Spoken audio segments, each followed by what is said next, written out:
Gaza kembali memerah, bukan karena fajar, tapi karena darah yang tak henti tumpah. Sejak langitnya dibungkam dan tanahnya digempur tanpa belas kasihan. Di tengah reruntuhan harapan, muncul kabar yang terdengar mustahil.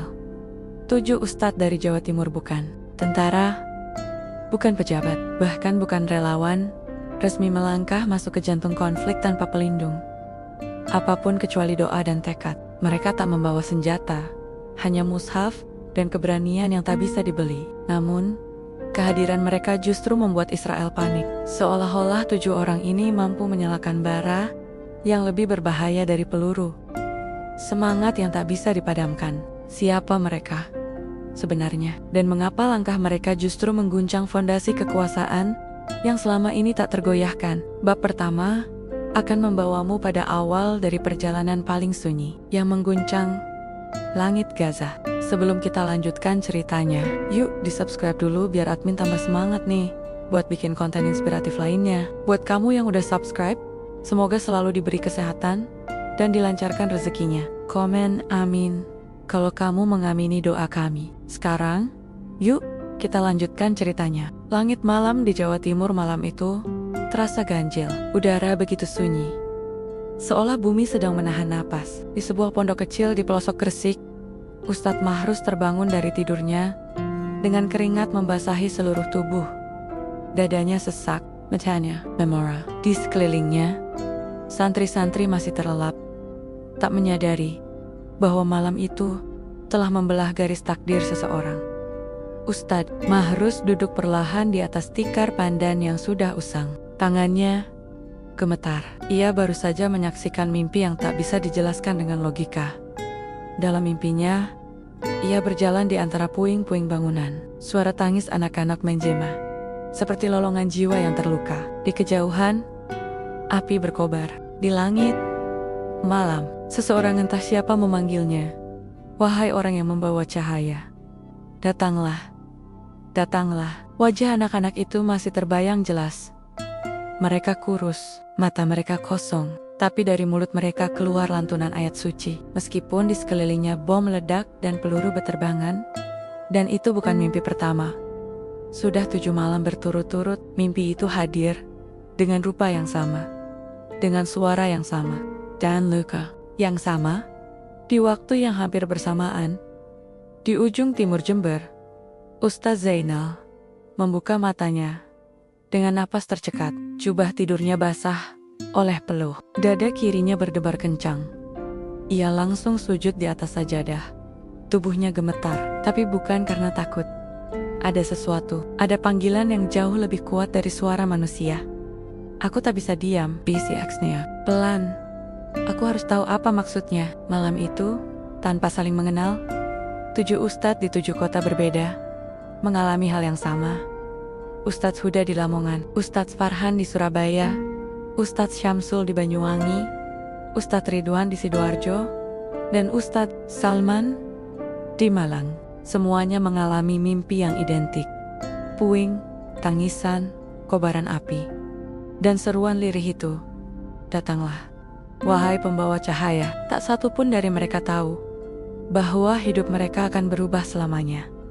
3 hari kemudian, Sabua Andenggen misterius tiba ke masing-masing rumah mereka. Sebuah kertas tua, tanpa pengirim, hanya tertulis, jika kalian juga mendengar panggilan itu, datanglah ke pesantren Al-Furqan di Mojokerto. Hari Jumat, setelah maghrib.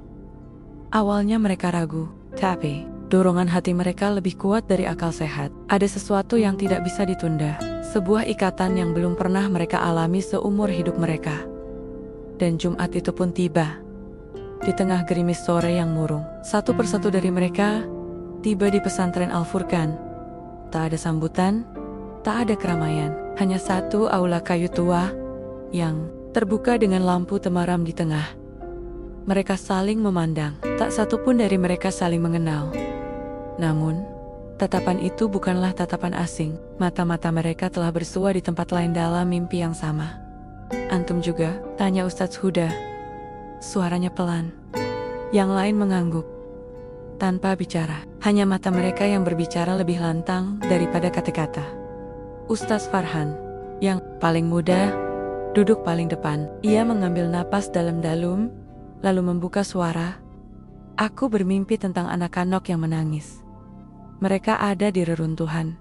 Tapi yang membuatku tak kuat, mereka tetap membaca Quran. Semua terdiam. Wajah mereka menegang. Aku juga, kata Ustaz Ridwan. Setiap malam, selama 7 malam, wajah mereka terus memanggil. Palestina? Bisik Ustadz Salman lirih. Itu Gaza. Hening mendadak. Kata itu seperti petir yang menyambar dada mereka. Tak ada yang menyebutkan sebelumnya bahwa itu Palestina. Tapi dalam hati mereka, masing-masing tahu itu adalah Gaza. Mereka tahu, bukan dari peta, bukan dari berita, tapi dari sesuatu yang lebih dalam, lebih ruhani. Kenapa kita dipanggil? Tanya Ustaz Syamsul. Matanya menyipit karena mungkin doa mereka sudah menembus langit, dan langit memilih kita untuk menjawab. Jawab Ustaz Mahrus pelan. Sejenak mereka saling berpandangan. Lalu apa yang harus kita lakukan? Tanya Ustaz Zainal. Sunyi menjawab. Hanya suara rintik hujan di atap aula kayu yang terdengar. Tapi dalam keheningan itu, hati mereka sudah mengambil keputusan tanpa perlu suara.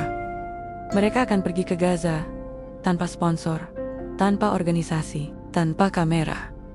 Bukan untuk berperang, tapi untuk membangkitkan jiwa-jiwa yang hampir padam. Malam itu, 7 ustaz bersujud bersama. Di bawah cahaya lampu redup, doa mereka melesat ke langit yang sama. Mereka tak tahu bagaimana caranya masuk ke Gaza. Mereka tak tahu harus lewat mana. Tapi satu hal yang pasti, mereka tak bisa lagi tinggal diam. Langit telah berbicara. Dan mereka adalah para utusan yang tak diberi pilihan selain menjawab panggilan itu. Subuh di pesantren Al-Furqan masih dingin dan lembab. Embun belum kering dari daun pisang yang mengelilingi pekarangan. 7 ustadz duduk bersila di teras aula. Tubuh mereka berjajar rapi, seperti syaf salat. Wajah mereka tampak tenang, tapi di dalam hati masing-masing sedang berperang dengan ribuan ketidakpastian. Tidak ada seorang pun dari mereka yang pernah pergi ke Gaza sebelumnya. Tidak ada yang tahu jalur mana yang aman, siapa yang harus mereka hubungi, atau bahkan apakah mereka bisa kembali pulang. Tapi satu hal yang mereka semua pahami dengan jelas, mereka harus berangkat. Siangnya, setelah bermusyawarah singkat, mereka sepakat untuk tidak membawa atribut keagamaan yang mencolok. Jubah-jubah panjang diganti dengan pakaian sederhana, sarung dilipat rapi ke dalam tas. Tak ada peci putih, tak ada sorban. Yang mereka bawa hanyalah paspor, sedikit uang yang dikumpulkan dari tabungan pribadi, beberapa kitab kecil, dan tentu saja Al-Quran yang tak akan pernah mereka tinggalkan.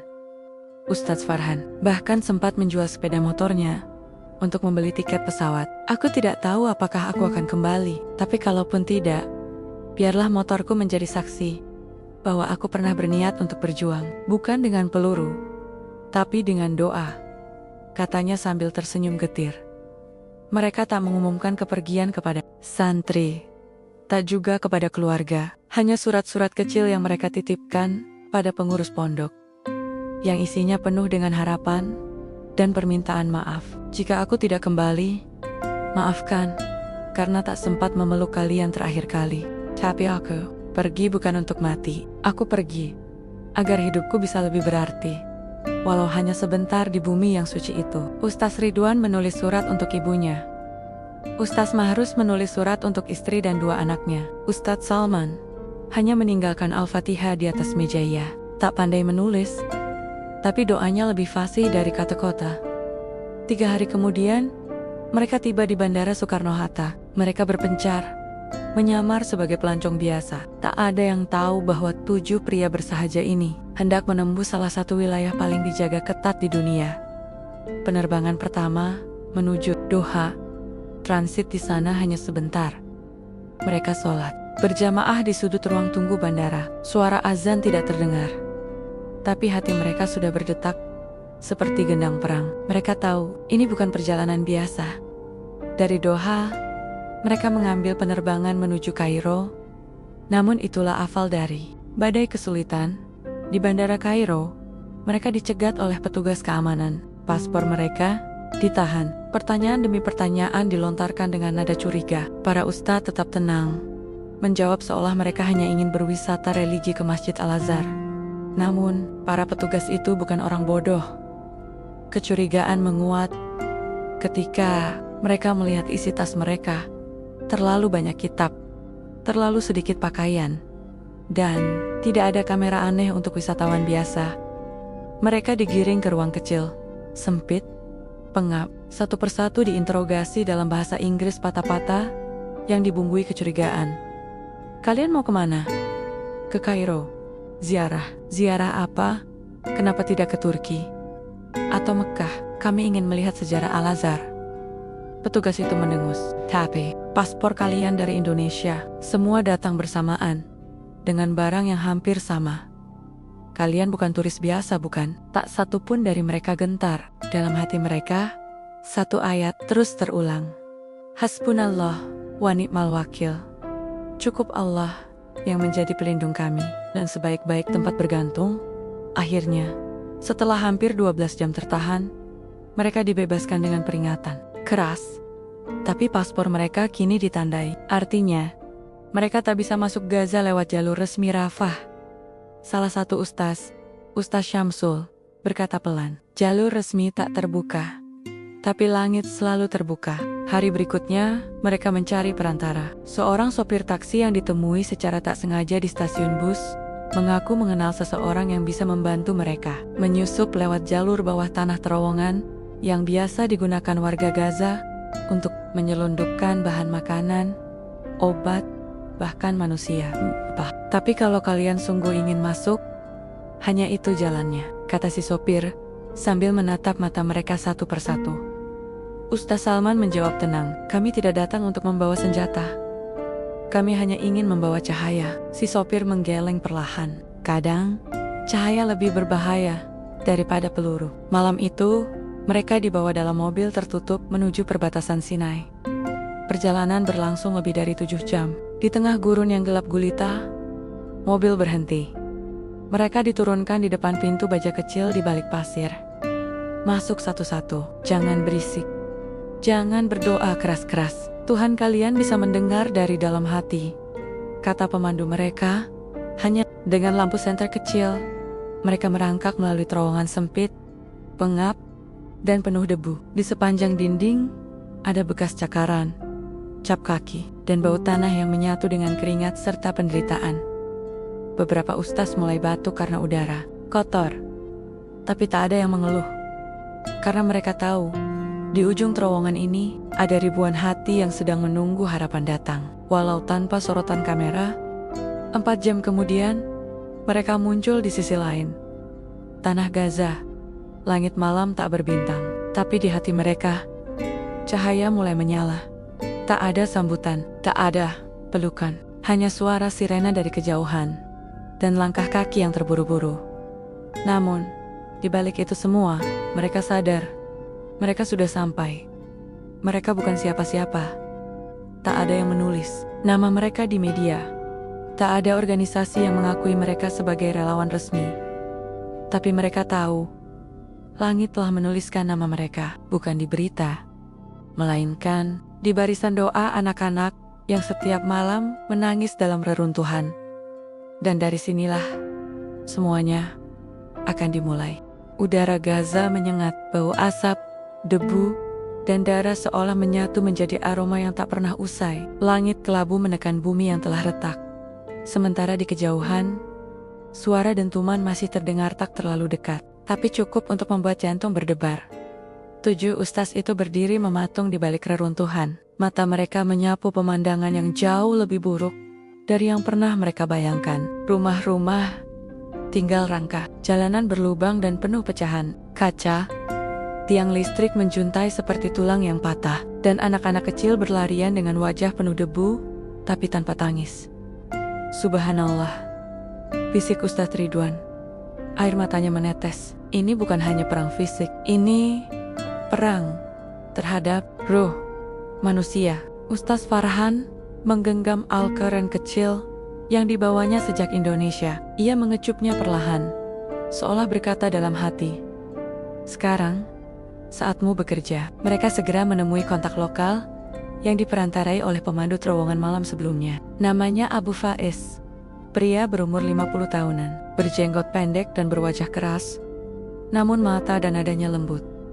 Banyak yang datang membawa senjata, tapi kalian membawa mushaf dan doa. Itu lebih berbahaya bagi penjajah, katanya pelan, dalam bahasa Arab yang diterjemahkan ke Inggris patah-patah oleh Ustaz Zainal. Kalian ingin menetap? Tanyanya lagi. Ya, tapi berpencar. Kami ingin menyentuh jiwa orang satu persatu, di masjid, di kamp, di reruntuhan, di sekolah, di rumah yang sudah tidak berbentuk rumah. Abu Faiz memandang mereka lama, lalu mengangguk. Kalau begitu, mari kita mulai menyebar cahaya, satu persatu. Para ustaz diantar ke tempat yang berbeda, bukan tempat aman. Justru lokasi-lokasi yang paling sering dilupakan oleh dunia dan paling dekat dengan luka. Kamp pengungsian, sekolah darurat, masjid setengah runtuh, bahkan rumah-rumah yang kini hanya memiliki satu atau dua dinding. Ustaz Mahrus ditempatkan di sebuah masjid kecil di Khan Yunis yang telah kehilangan kubahnya. Ia menggelar pengajian malam untuk anak-anak dan ibu-ibu. Tak ada pengeras suara, tak ada karpet, hanya tikar jerami dan lampu minyak seadanya. Malam pertama ia membaca surat Ar-Rahman. Suaranya serak karena debu. Tapi saat ia sampai pada ayat Fabi ayye ala ai rabikuma atu kazibaan, anak-anak kecil itu ikut mengulang dan menangis. Di tempat lain, Ustadz Farhan yang fasih berbahasa Arab menetap di sekolah yang kini berubah jadi penampungan. Ia menjadi guru darurat, mengajarkan bukan hanya ayat suci, tapi juga cara mencuci luka, cara menyemangati jiwa, cara mencintai hidup di tengah kehancuran. Anak-anak memanggilnya Am-Imi Farhan, Paman Farhan. Meski baru 2 hari di Gaza, tawa anak-anak mulai terdengar lagi. Bukan tawa penuh, tapi cukup untuk membuat langit yang kelabu seperti merona sedikit. Ustaz Syamsul mengisi malam dengan mendatangi rumah ke rumah. Ia menghibur para janda, membacakan kisah para nabi, mengajak mereka berdoa bersama. Kedaeng ayat hanya duduk dan mendengarkan. Seringkali ia hanya menatap dan meneteskan air mata bersama mereka. Karena itulah bentuk kepedulian tertinggi, hadir tanpa syarat. Sementara itu, Ustaz Salman, yang paling pendiam di antara mereka, menjadi teman tidur bagi puluhan anak yatim di sebuah reruntuhan madrasah. Ia tidur di lantai dingin, makan hanya 1 kali sehari. Tapi wajahnya tenang. Ia dikenal sebagai Syekh Diam karena tak banyak bicara. Namun kehadirannya seperti selimut bagi anak-anak yang kehilangan ibu hari demi hari. Kohaya mereka mulai terasa, bukan dalam bentuk listrik atau makanan, tapi dalam bentuk semangat, doa, harapan. Para warga mulai berdatangan ke tempat Ustaz mengajar, bukan untuk meminta bantuan, tapi untuk duduk, mendengar, merasakan kehadiran yang tulus. Di tengah reruntuhan, suara lantunan Quran kembali terdengar. Di bawah atap yang berlubang, zikir bergema perlahan. Dan di sela-sela tangisan, mulai muncul senyum kecil yang sempat hilang bertahun-tahun. Tapi seperti cahaya yang menyala di malam pekat, keberadaan mereka mulai menarik perhatian. Militer Israel memiliki sistem pengawasan udara dan intelijen yang sangat canggih. Mereka tak peduli siapa datang dengan senjata atau dengan kitab suci. Semua yang menyalakan semangat rakyat dianggap ancaman. Dan kini, ada laporan dari drone dan penyadapan bahwa beberapa titik di Gaza menunjukkan aktivitas keagamaan yang tidak biasa. Pengajian yang ramai, semangat warga meningkat, bahkan ada yang berani kembali ke reruntuhan masjid untuk berjamaah. Mereka bukan warga lokal, bukan bagian dari organisasi manapun, tapi mereka menggerakkan masyarakat lebih cepat dari senjata manapun. Demikian salah satu laporan yang sampai ke telinga seorang komandan 1 DF di perbatasan. Seorang perwira muda berkata, "Kalau ini diteruskan, kita akan menghadapi jihad spiritual, dan itu lebih sulit dihentikan daripada roket." Di tengah semua itu, 7 ustadz masih menjalankan misi mereka. Mereka tak tahu bahwa nama-nama mereka kini ada di daftar pengawasan militer. Mereka tak tahu bahwa kehadiran mereka sedang dicurigai. Sebagai bentuk baru perlawanan, mereka hanya tahu satu hal, bahwa selama napas masih ada, selama tangan masih bisa menepuk bahu yang bersedih, dan selama lidah masih bisa mengucap ayat Tuhan, maka cahaya itu tak boleh padam. Suatu malam, Ustaz Mahrus menatap langit yang penuh jelaga. Ia duduk di antara anak-anak yang tertidur dengan mushaf kecil di dada mereka. Ia mengusap kepala seorang anak bernama Yusuf, yatim yang kehilangan kedua orang tuanya dalam serangan 2 pekan lalu. "Apa kau tahu, Yusuf?" bisiknya pelan. "Langit mungkin tak bisa kita sentuh, tapi doamu bisa menyentuh langit." Yusuf membuka mata perlahan. Ia tersenyum lemah. "Aku ingin Allah memeluk kita. Ami," katanya lirih. Dan malam itu, di Gaza, di balik puing dan debu, pelukan itu pun terasa. Gaza, yang biasanya diselimuti teror dan rasa hampa, kini mulai menunjukkan denyut kehidupan kecil yang nyaris tak terdeteksi radar. Bukan karena berhentinya bom, bukan pula karena adanya bantuan internasional, tetapi karena sesuatu yang tak bisa disentuh drone dan tak bisa dilumpuhkan oleh tang jiwa yang kembali menyala. Dan semua itu bermula dari 7 orang bersarung yang datang tanpa bendera, tanpa senjata, dan tanpa sorotan. Hari-hari mereka di Gaza berlalu dalam keheningan yang penuh makna. Mereka menyebar seperti cahaya yang merembes lewat celah kecil, tak berisik, tak mencari nama, tapi perlahan merasuki hati yang telah lama kosong. Di masjid Khadijah yang tinggal 3 dinding dan 1 tiang penyangga Ustaz Mahrus mulai membangkitkan majelis ilmu yang sederhana. Ia menulis dengan kapur di papan triplek. Majelis taklim malam, belajar, bertahan lewat iman. Malam pertama, hanya 5 orang datang. 3 anak, 1 janda tua, dan seorang pemuda bisu. Namun di malam ketiga, jumlahnya membengkak menjadi 30 orang. Bukan karena undangan, bukan pula karena iklan, tapi karena satu hal sederhana. Mereka butuh tempat untuk menangis dan disembuhkan di tempat ini, kata Ustadz Mahrus saat memulai pengajian keempatnya. Kita tidak hanya belajar tentang Tuhan, tapi kita juga belajar bagaimana cara tetap mencintai hidup meskipun dunia seperti ingin mematikan kita. Di kamp pengungsian Jabalia, Ustadz Farhan menjadi simbol kehangatan. Ia tak pernah berbicara banyak, tapi setiap sore ia duduk di tengah anak-anak, membuka kitab kecil dan bertanya dengan lembut, "Kalian ingin tahu kenapa langit belum jatuh menimpa bumi?" Anak-anak akan menggeleng pelan, menatap matanya dengan rasa ingin tahu, karena Tuhan menahan langit dengan kasih sayangnya, sama seperti Dia menahan kita dari jatuh terlalu dalam kesedihan.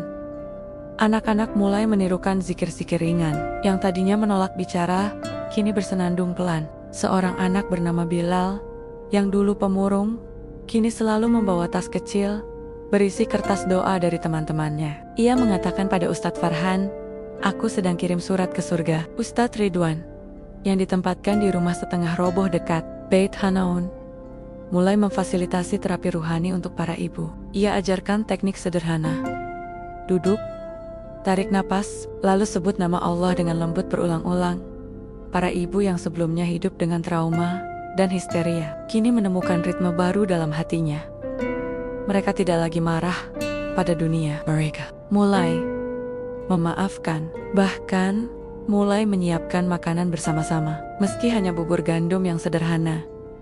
"Dulu kami merasa sudah mati dari dalam," kata Ummu Najwa, seorang ibu 3 anak. "Tapi sekarang, kami mulai hidup kembali, karena ada yang mengingatkan kami bahwa Allah belum meninggalkan kami." Ustadz Salman, si Syekh diam, menjadi legenda kecil di kalangan anak yatim. Ia membuat kelas malam di balik reruntuhan madrasah. Ia ajarkan cara membaca surat pendek, lalu meminta anak-anak menuliskannya di kertas bekas bungkus makanan. Suatu malam, ia membuatkan bintang dari kertas bekas itu, lalu menggantungkannya di atap reot. Ia berkata, "Setiap huruf Quran yang kalian hafalkan akan menjadi cahaya di langit kalian kelak." Anak-anak pun menamai tempat itu langit kertas. Dan sejak malam itu, mereka tak pernah absen mengaji, bahkan saat bom meledak di kejauhan. Sementara itu, Ustaz Syamsul, membentuk majelis pelipur duka sebuah kelompok kecil, tempat orang dewasa, tua muda, janda, atau duda, bisa datang hanya untuk bicara. Bicara tentang kehilangan, tentang kemarahan, tentang trauma yang tak pernah sempat keluar dari dada. Ia tidak menghakimi, tidak menyuruh mereka untuk sabar dengan dingin. Ia hanya mendengarkan dan menangis bersama mereka. Dan ketika waktu yang tepat tiba, ia memimpin doa yang pendek, tetapi menghujam, "Ya Allah, biarkan kami menangis malam ini, agar kami bisa tersenyum besok pagi." Dampaknya mulai terasa. Gaza yang biasanya sunyi saat malam kini kembali bergema dengan doa. Orang-orang yang sebelumnya tidur dalam ketakutan, mulai menutup mata dengan lantunan ayat di telinga. Anak-anak mulai bermain lagi di reruntuhan. Dan yang paling mencengangkan, beberapa pemuda yang selama ini memendam amarah dalam diam, kini mulai duduk bersila di masjid-masjid, mendengarkan kisah para sahabat dan perjuangan Nabi. Bukan untuk menjadi mujahid bersenjata, tapi untuk menjadi penjaga iman dan semangat di tengah kehancuran. Namun, semua itu tidak berjalan tanpa pengawasan. Pasukan Israel mulai curiga. Kamera pengintai udara merekam pergerakan warga yang tidak biasa. Kerumunan di masjid-masjid rusak, lalu lintas warga meningkat di malam hari. Suara takbir terdengar dari pengeras suara darurat. Laporan mulai masuk ke markas. Ada sekelompok orang tak dikenal, warga asing, yang menyusup ke komunitas. Mereka membangkitkan semangat keagamaan dan moral. Belum diketahui apakah mereka bersenjata, tapi efeknya jauh lebih luas dari yang kita kira. Intelijen mulai menyisir data drone. Citra wajah dikumpulkan. Mereka menyadari bahwa 7 wajah asing muncul di berbagai titik di Gaza, tanpa pola tetap, tanpa organisasi formal, dan tanpa catatan masuk resmi. Salah satu analis berkata, "Kita mungkin sedang menyaksikan awal dari bentuk baru perlawanan, bukan dengan peluru, tapi dengan ruh." Malam itu, ketujuh ustadz berkumpul kembali secara diam-diam di sebuah rumah tua di Rafah. Muka mereka letih, tubuh penuh debu, tapi mata terang seperti pelita. "Kita sudah dilihat," kata Ustaz Zainal pelan. "Mereka mulai tahu keberadaan kita." Ustadz Mahrus mengangguk. "Kalau mereka menyerang, kita tidak akan melawan, tapi kita tidak akan mundur." Ustadz Farhan tersenyum. "Karena kita tidak datang untuk bertahan. Kita datang untuk menyalakan." Dan dalam keheningan malam, mereka saling menggenggam tangan, lalu berdoa bersama di atas tikar reot, dengan suara yang pelan, namun penuh keyakinan. "Ya Rob, jadikan cahaya ini tetap menyala, meski tubuh kami padam." Dan di malam itu juga, tanpa mereka tahu, seseorang di markas militer Israel menunjuk foto mereka. "Temukan mereka, apapun caranya." Langit Gaza mulai kehilangan warnanya, bukan karena malam, tapi karena senyap yang begitu tebal menyelimuti tanahnya. Udara seolah membatu, menahan napas. Di balik tumpukan reruntuhan, orang-orang menatap ke langit, bukan dengan takut tetapi dengan tanya yang tajam, "Sampai kapan kami hidup di antara kematian?" Namun, di tengah hening itu, ada sesuatu yang mulai berubah. Sesuatu yang tak bisa dilihat radar, tak bisa dicium anjing pelacak, tak bisa ditandai dengan titik koordinat GPS. Tapi ia menyebar halus, pelan, dan dalam. Sebuah getaran, bukan dari ledakan, tapi dari jiwa. Di masjid separuh rubuh di Khan Yunis, malam itu lebih ramai dari biasanya. Bukan karena bantuan datang, bukan juga karena ada tokoh besar berkunjung, tapi karena anak-anak berbaris untuk lomba menghafal surat Al-Mulk. 7 hari terakhir, Ustadz Mahrus mengadakan kelas malam untuk surat itu. Ia membacakannya dengan suara yang tak lantang, tapi meresap. Dan malam ini, 20 anak usia di bawah 10 tahun berdiri di depan orang tua mereka. Mata mereka menyala, bibir mereka melafal satu persatu ayat suci dengan percaya diri. Warga yang menyaksikan menangis, bukan karena sedih, tapi karena harapan yang dulu nyaris terkubur bersama jasad keluarga. Mereka tiba-tiba hidup kembali. "Surat ini akan menjaga mereka dikubur insya Allah," kata Ustadz Mahrus pelan. Suaranya bergetar. Dan selama mereka masih menghafalnya, Gaza tidak akan mati. Di Tempot Lane, Ustaz Farhan mendirikan sekolah bayangan di ruang bawah tanah bekas toko roti. Panggung itu sempit dan lembab, tapi di dalamnya ada 20 anak yang duduk bersila, menulis dengan arang di atas karton bekas. Ia tidak hanya mengajarkan membaca Quran, tapi juga sejarah tentang Bilal bin Robah yang disiksa, tapi tidak mengingkari iman, tentang Ashabul Kahfi yang melarikan diri dari tirani, tentang bagaimana iman bisa menjadi benteng. Bahkan ketika tubuh tak lagi punya rumah, musuh bisa menghancurkan bangunan, tapi mereka tidak bisa menghancurkan akal dan iman kecuali kalian sendiri yang membiarkannya. Kalimat itu menjadi semboyan sekolah kecil mereka, dan sekarang tiap anak menuliskannya di dinding-dinding reruntuhan. Kami bukan lemah, kami hanya belum cukup belajar. Warga mulai berubah. Mereka yang dulu hanya menunggu bantuan, kini mulai berbagi meski sedikit.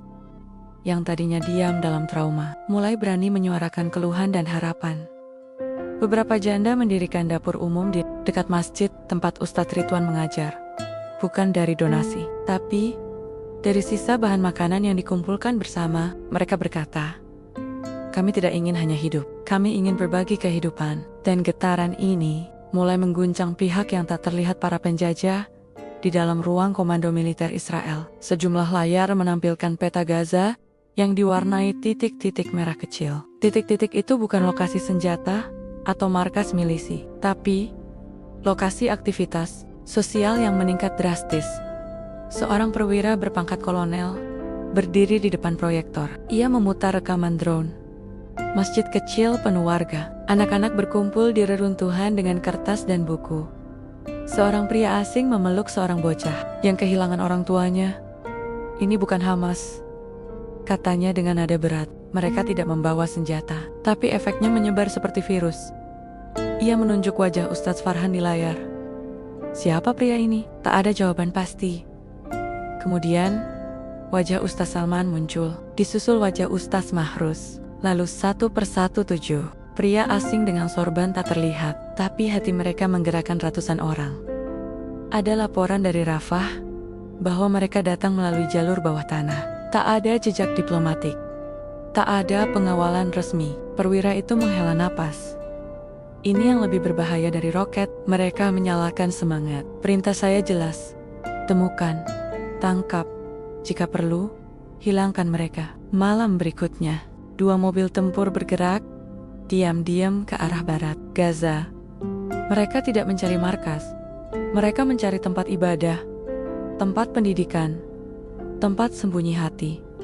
Sementara itu, Ustadz Syamsul mendapat bisikan dari seorang pemuda lokal bahwa dirinya sedang diincar.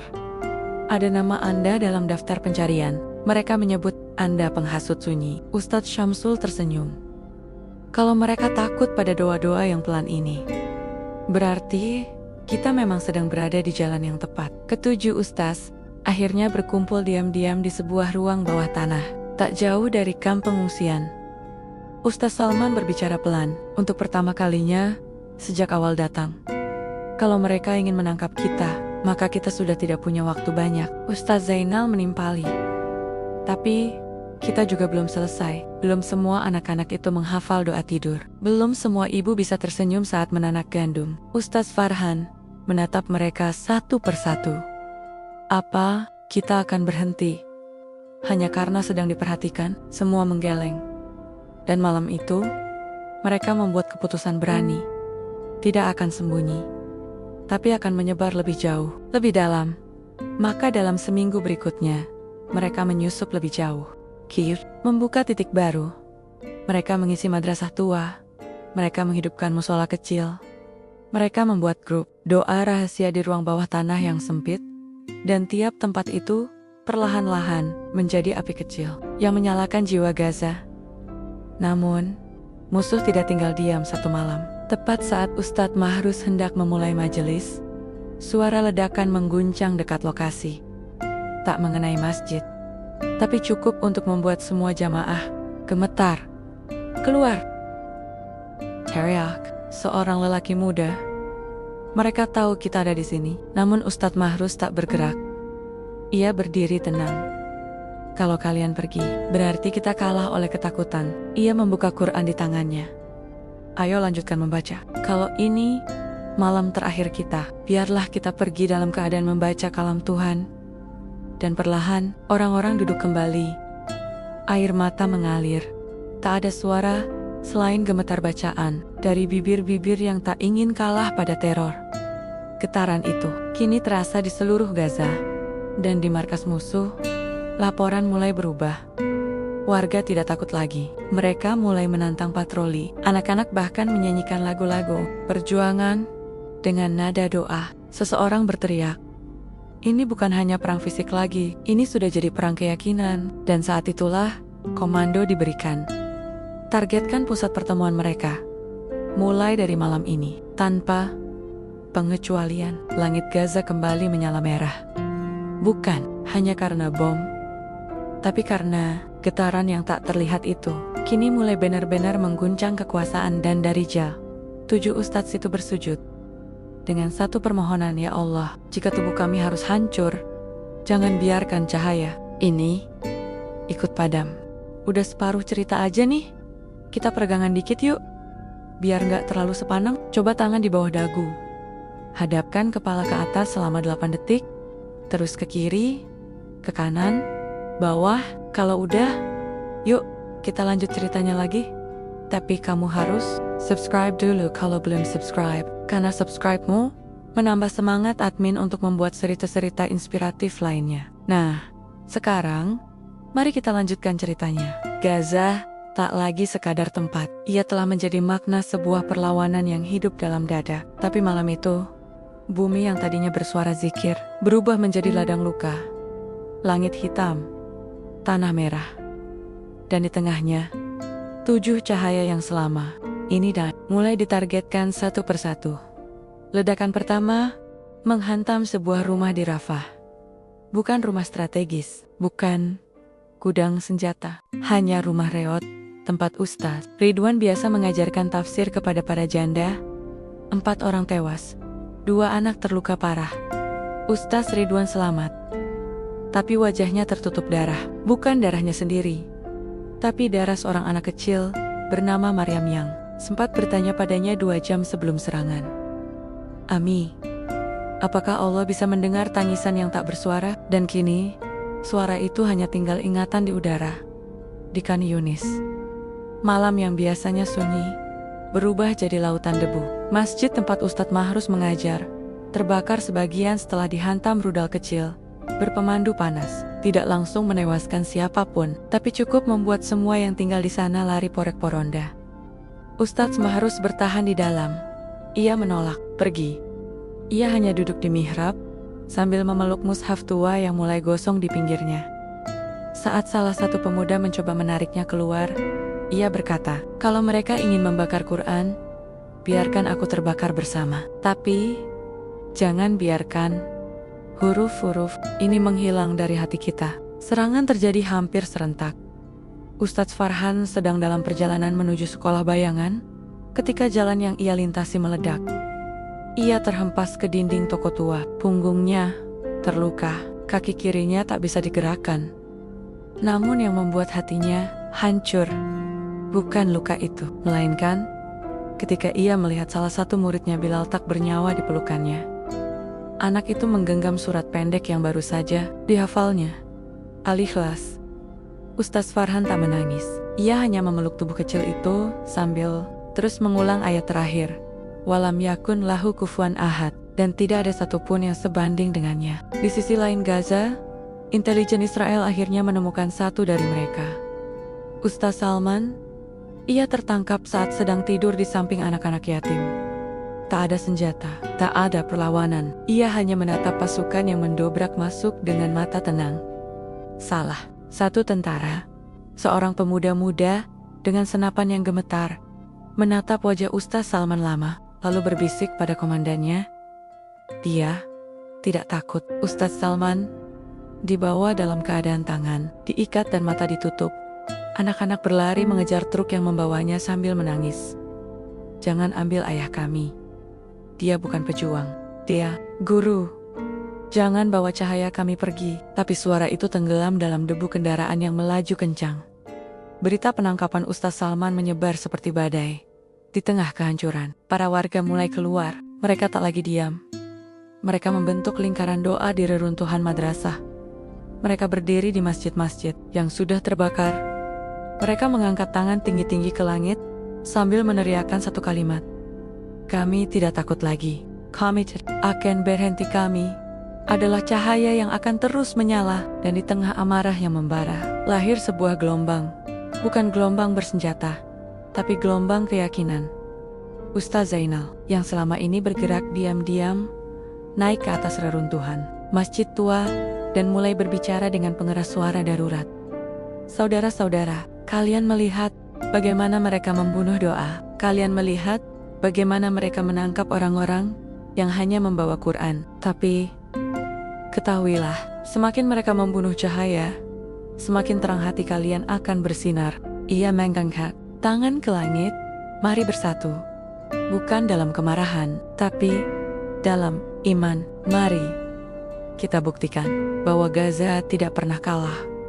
Gaza hanya sedang diuji, dan saat ujian ini selesai, dunia akan tahu siapa yang sebenarnya menang. Malam itu, ratusan warga Gaza memulai salat malam serentak di berbagai titik reruntuhan.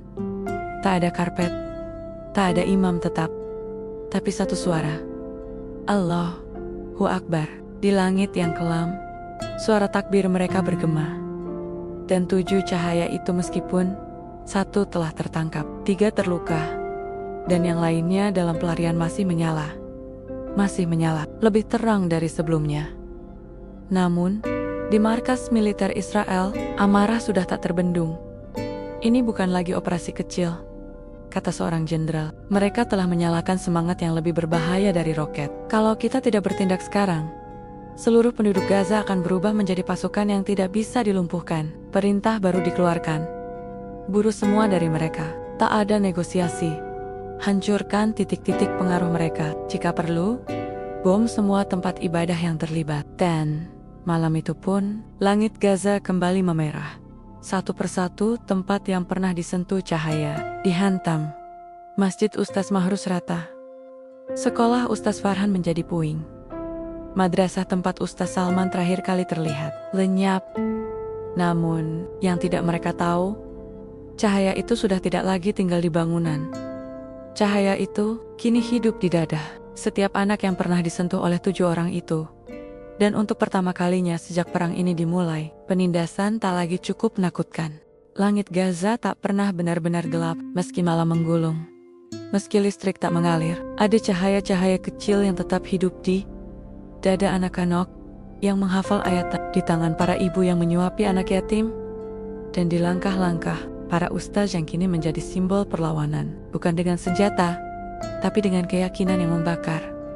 Namun malam itu, bumi menggigil, bukan hanya karena bom, tapi karena tekad yang tak lagi bisa dibungkam.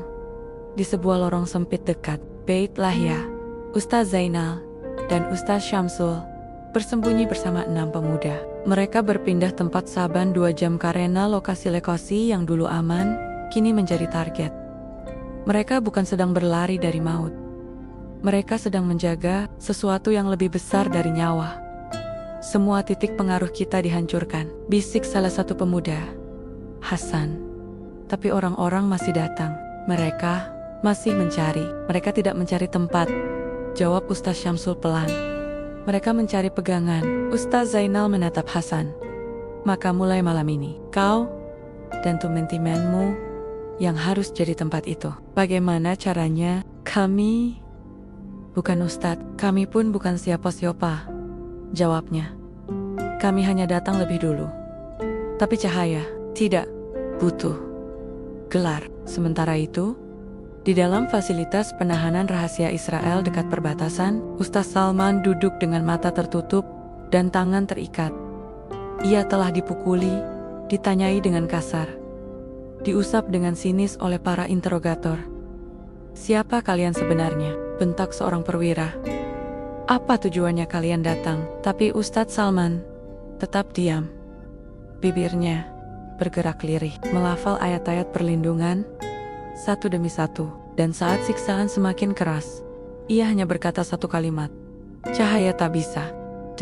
Cahaya bisa dipadamkan, bentak perwira itu. Ustaz Salman tersenyum untuk pertama kalinya. Bukan kalau ia hidup di hati manusia. Di kamp pengungsian Rafah, Ustadz Ridwan yang terluka tetap memaksakan diri kembali ke masjid yang sudah rata dengan tanah. Di sana ia berdiri di atas tumpukan bata, lalu berteriak dengan suara yang pelan tapi tegas. Kalau masjidnya tiada, kita dirikan jamaah di tanah terbuka. Warga pun datang satu persatu. Seperti air yang menemukan sungainya, mereka berdiri bersyaf di atas reruntuhan. 1000 orang salat berjamaah dalam diam. Dan drone yang mengawasi dari atas, melihat hal yang tak bisa mereka pecahkan. Keyakinan yang tak lagi butuh bangunan Ustadz Farhan, dengan kakinya yang pincang, kini bergerak dari rumah ke rumah. Ia bukan lagi guru tetap. Ia telah menjadi penyulut sunyi, menyentuh keluarga satu persatu, membisikkan doa di telinga mereka yang ingin menyerah. Dan ia berkata satu hal kepada semua: Allah masih di sini dan kalian masih hidup. Itu cukup untuk membalik keadaan. Pemuda mulai membuat kelompok kecil penghafal Quran. Anak-anak mulai menulis kalimat-kalimat motivasi di dinding-dinding puing. Kami tidak tumbang, kami bertumbuh. Doa kami lebih tajam dari misil kalian. Lalu sesuatu yang tak terduga terjadi. Seorang mantan tentara lokal yang dulu berpihak pada penjajah bernama Aiman datang diam-diam ke tempat persembunyian Ustaz Zainal. Ia menunduk, menangis. Aku dulu menghancurkan rumah-rumah. Aku dulu memukul warga karena perintah. Tapi ketika aku melihat anak-anak membaca doa, aku goyah. Aku ingin berubah. Ustaz Zainal menatapnya lama. Kau tahu apa yang paling sulit dari jihad? Aman menggeleng, memerangi kezaliman dalam diri sendiri. Dan malam itu, Aiman ikut bergabung dalam barisan penyebar cahaya. Ia membantu menyebarkan kitab, mengantar Ustaz ke titik-titik baru, bahkan melindungi warga dari patroli yang curiga. Israel semakin geram. Kita hancurkan rumah mereka. Kita bombardir tempat-tempat mereka ajar. Kita tangkap satu dari mereka, tapi semangatnya malah membesar. Peta Gaza kini menunjukkan titik-titik penyebaran pengajian rakyat. Pusat militer menyebutnya dengan kode baru, jaringan cahaya. Dan semua yang tergabung dalam jaringan itu meskipun bukan bersenjata disebut target prioritas. Kita sedang perang melawan milisi, kata seorang jenderal. Kita sedang perang melawan keyakinan. Di dalam sel gelap, Ustaz Salman memejamkan mata. Dalam keheningan, ia bermimpi. Ia melihat langit Gaza terbuka, dan dari setiap titik reruntuhan, keluar cahaya kecil menuju langit satu persatu, ratusan, lalu ribuan.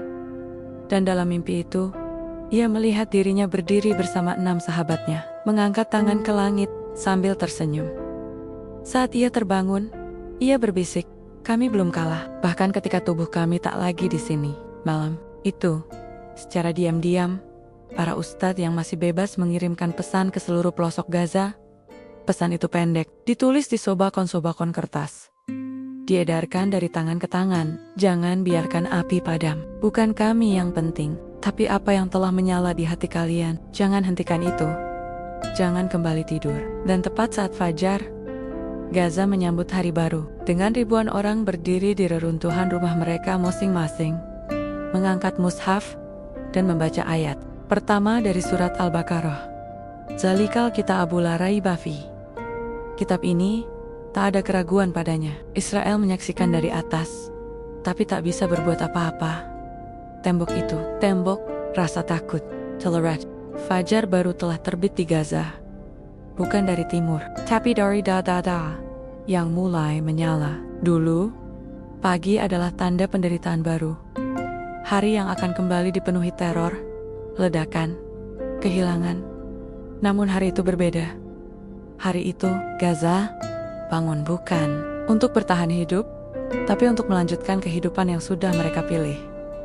Kehidupan yang bermakna, meski di tengah bara, dan di jantung bara itu, cahaya-cahaya para ustaz masih menyala. Ustaz Zainal bergerak dari titik ke titik, mendirikan apa yang oleh warga disebut majelis pelita. Majelis ini bukan sekadar pengajian, tapi titik koordinat penyebar keberanian. Mereka mengajari anak-anak cara menulis huruf Arab di tanah, mengajari ibu-ibu zikir yang bisa dibaca saat suami mereka tiada, dan mengajarkan kepada para pemuda bahwa jihad tidak harus dimulai dengan senjata tapi dengan menata hatimu. Musuh bisa membunuh tubuhmu, kata Zainal dalam sebuah pertemuan rahasia. Tapi mereka akan kalah kalau hatimu tidak tunduk pada mereka. Majelis itu kemudian menyebar di Qam Jabalia Rafa, Khan Yunis, Beit Hanun. Setiap tempat yang dulu diam, kini menyuarakan satu hal. Kami hidup untuk Allah. Kami hidup untuk kemuliaan. Di tengah kobaran semangat itu, sebuah berita mengejutkan tiba. Ustaz Salman yang disangka telah dipindahkan ke penjara militer Israel ternyata masih berada di Gaza. Seorang tentara Israel bernama David Malek, seorang sniper elit, melakukan hal yang tak terduga. Ia melepaskan Ustaz Salman secara diam-diam dan menyelundupkannya ke perbatasan Rafah pada malam keempat penahanannya. Kenapa kau melakukan ini? Tanya Salman lemah, dalam bahasa Ibrani terbata yang ia kuasai semasa kuliah dahulu. David menatapnya lama. Ayahku mati dengan mulutnya masih membaca Taurat, tapi pemerintah kami menyebutnya fanatik. David menunduk, suaranya pecah. Saat aku melihatmu membaca ayat dengan tenang, meski dipukuli, aku merasa seperti melihat ayahku lagi. Kau musuhku, tapi kau juga cahaya itu. Kabar ini menyebar cepat. Warga Gaza menyebut peristiwa ini sebagai malam pembebasan yang tak diduga. Dan sejak itu, perlawanan mereka menjadi lebih berani. Para pemuda mulai menulis surat kepada para ustaz, menempelkan salinan doa-doa di dinding-dinding camp. Anak-anak menggambar lingkaran dengan 7 cahaya kecil di tengahnya, dan di bawahnya tertulis kalimat, cahaya tidak bisa dipenjara, namun setiap nyala baru pasti memancing bara. Militer Israel kini memutuskan tak hanya menyerang secara fisik, tapi juga menyebar fitnah. Mereka menyebarkan selebaran palsu di wilayah Gaza. 7 ustaz itu bukan penyelamat, mereka adalah agen negara asing. Mereka datang untuk menjadikan kalian martir demi popularitas mereka. Beberapa warga mulai goyah, beberapa pemuda menahan aktivitas. Namun di tengah badai keraguan itu, muncul sebuah kejadian mengejutkan. Ustadz Farhan yang kakinya masih pincang meminta izin untuk bicara di tengah pasar, tanpa pengeras suara, tanpa sorotan. Ia berdiri dengan tubuh gemetar, lalu berkata, "Kalau kami datang untuk popularitas, maka kami tidak akan tinggal saat masjid kami dibom. Kalau kami datang untuk kemuliaan palsu, maka kami sudah pergi sejak kaki kami hancur." Ia menarik nafas dalam. Kami bukan nabi, kami juga bisa salah, tapi niat kami murni. Dan kalau kalian ingin berhenti, silakan. Tapi satu hal yang kalian tak boleh berhenti, berharap pada Allah. Pasar hening. Lalu seorang anak kecil dari Maryam yang gugur berteriak dari kejauhan, "Aku tidak akan berhenti, karena aku ingin jadi seperti Ami Farhan." Sorak pun pecah. Gaza kembali membara. Bukan dalam kemarahan, tapi dalam iman yang bergelora. Namun malam itu, tragedi datang. Lagi, salah satu dari 7 ustaz-ustaz Mahrus ditembak sniper saat hendak menyelamatkan sepasang anak yatim di dekat reruntuhan sekolah. Peluru menembus dadanya. Ia roboh dengan mushaf di tangan. Anak-anak selamat. Namun suara Ustaz Mahrus hanya tersisa di dalam hati mereka. Sebelum menghembuskan nafas terakhir, ia sempat berbisik, "Jangan matikan cahaya, karena tubuh ini memang untuk mati. Tapi iman kalian untuk hidup." Gaza pun berkabung. Namun, bukan berkabung dalam kekalahan. Mereka berkabung dalam doa. Mereka berkabung dalam penguatan tekad. Dan malam itu, puluhan ribu orang keluar dari rumah masing-masing, menyalakan lilin di atas Quran mereka. 1 untuk Mahrus, 1 untuk kebenaran, 1 untuk kebangkitan. Para ustaz yang tersisa berkumpul di reruntuhan rumah sakit tua, kini jadi tempat perlindungan spiritual terakhir mereka. Ustaz Ridwan yang wajahnya belum pulih mengusap tanah dan berkata, "Darah kami bukan sia-sia. Dan jika kami mati semua, cahaya ini akan jadi hutan." Mereka menunduk, lalu memutuskan satu hal besar. Saatnya membentuk majelis 7 secara terbuka. Bukan untuk membanggakan diri, tapi untuk menunjukkan kepada dunia bahwa Gaza telah memilih jalan cahaya. Dan esok paginya, di salah satu reruntuhan sekolah tua, tergantung kain putih bertuliskan, Majelis 7.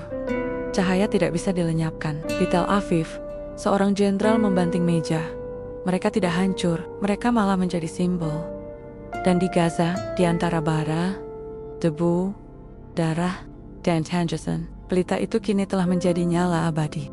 Langit Gaza tak lagi sunyi. Ia mulai bicara bukan dengan petir atau badai, tapi dengan cara yang tak bisa dijelaskan, dengan logika militer. Setiap malamnya, suara takbir dan iyatiat suci menggema dari reruntuhan, dari bawah tanah, dari lorong, dan dari hati-hati yang tak bisa lagi dibungkam.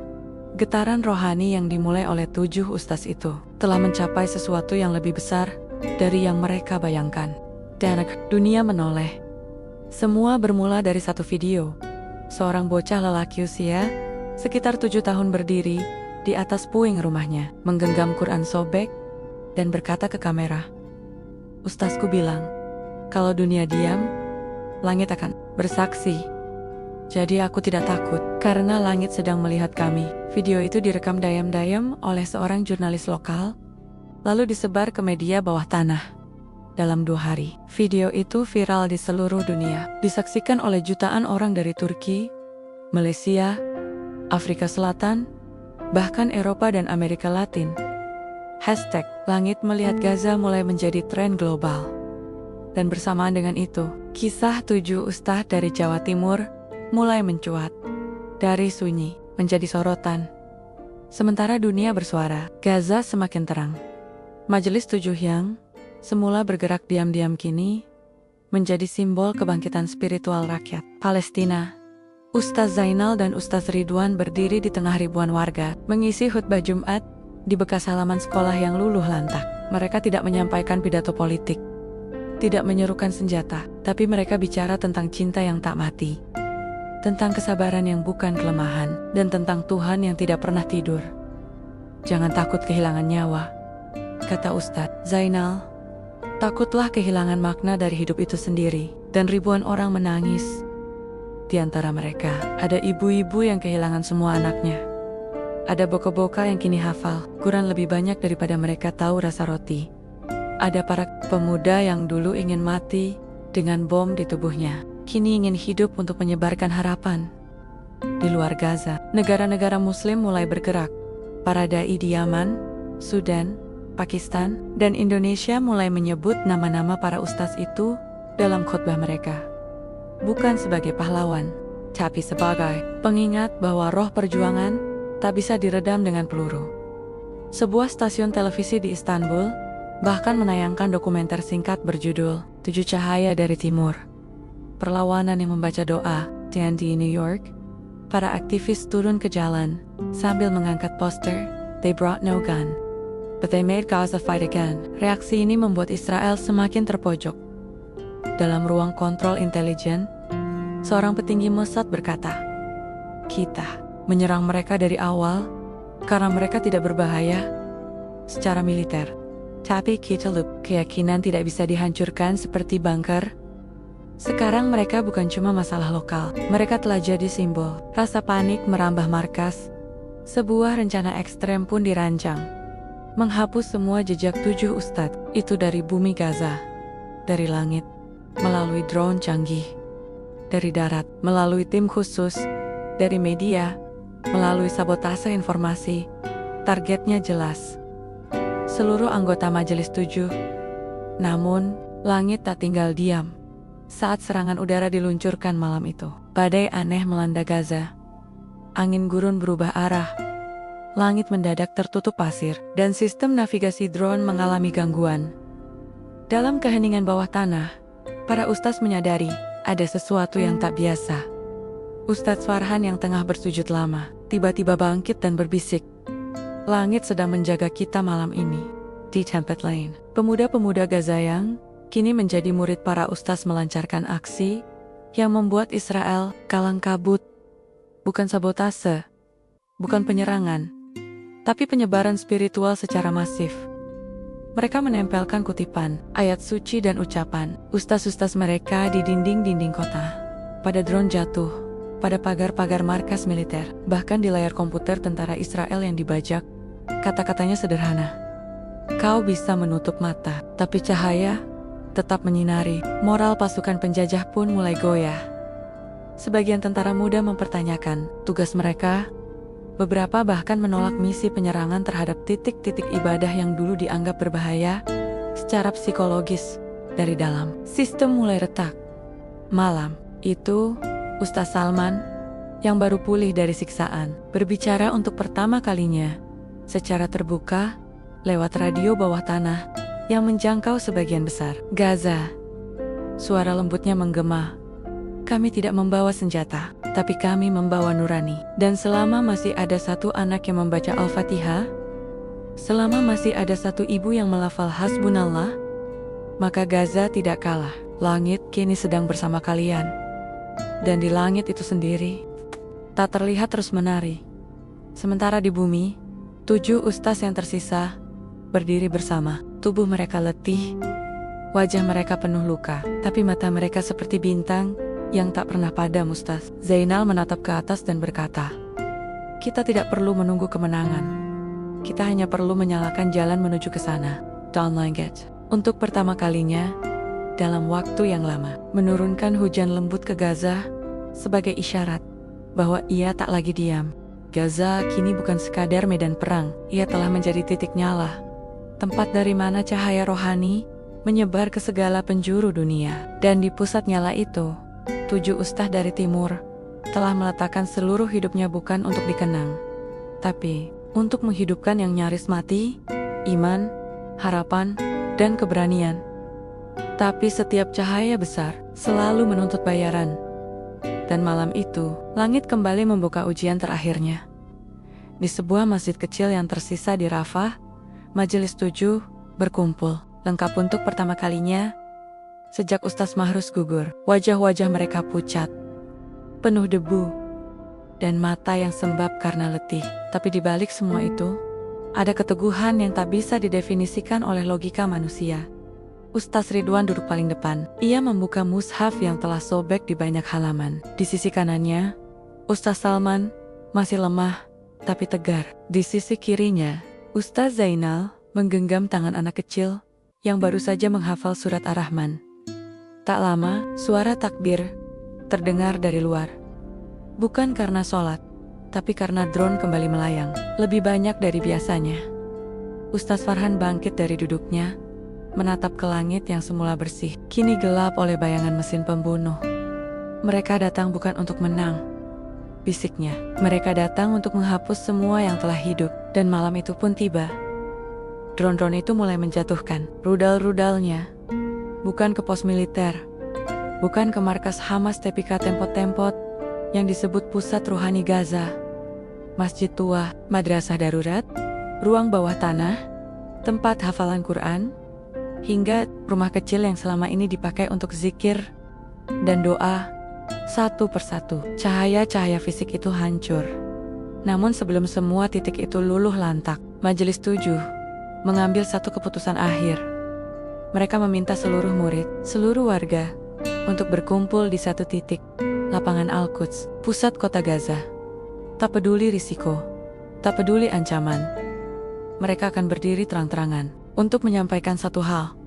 Kami tidak akan lari, kami tidak akan sembunyi, kami tidak akan padam. Dan ribuan orang datang. Mereka berdiri di bawah langit, tanpa tenda, tanpa pelindung, hanya dengan mushaf di tangan.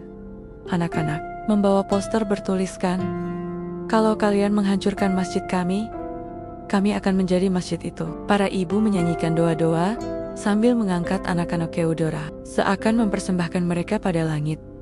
Dan saat Ustaz Salman menaiki panggung kayu yang dibangun dari reruntuhan, ia mengangkat suara. Hari ini, kami tidak lagi bicara dengan dunia, kami bicara dengan Tuhan. Kalau kami semua gugur malam ini, maka jadikan kami saksi di hari pengadilan nanti, bahwa kami tidak pernah tunduk selain kepadamu. Dan bagi kalian yang masih hidup setelah kami, jangan pernah biarkan api ini padam.